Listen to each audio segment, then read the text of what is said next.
एक डॉक्टर म्हणून मी एक चूक रोज पाहतो, लघवी रोखणं हा कंट्रोल नाही तर शरीराचा हळूहळू होणारा डॅमेज आहे. तुम्ही हे करत असाल तर हा व्हिडिओ तुमच्यासाठीच आहे.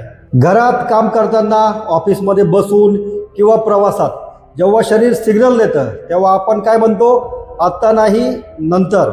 पण शरीराला नंतर कळत नाही, ते लगेच डॅमेज सुरू करतं. मी तुम्हाला सरळ आणि स्पष्ट सांगतो, प्रत्येक वेळी तुम्ही जेव्हा लघवी रोखता तुम्ही इन्फेक्शनचा रिस्क वाढवत असता.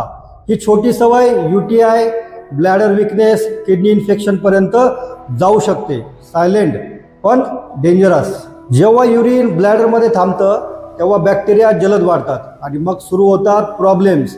जळजळ, वारंवार इन्फेक्शन, कंट्रोल कमी होणं आणि हे इन्फेक्शन किडनीपर्यंत पोहोचलं तर परिस्थिती आणखी गंभीर होऊ शकते.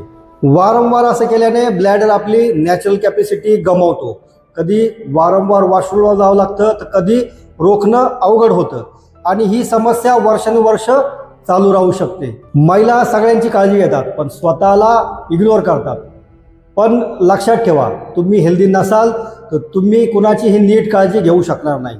आजपासून 3 नियम फॉलो करा. दर 2 ते 3 तासांनी वॉशरूमला जा. पाणी कमी करू नका. स्वच्छ टॉयलेट वापरा. हा व्हिडिओ शेअर करा, कारण अवेअरनेस म्हणजेच प्रिव्हेन्शन. आणि या टॉपिकवर तुम्हाला पुढचा व्हिडिओ पाहिजे असेल तर कमेंटमध्ये नक्की लिहा नेक्स्ट पार्ट.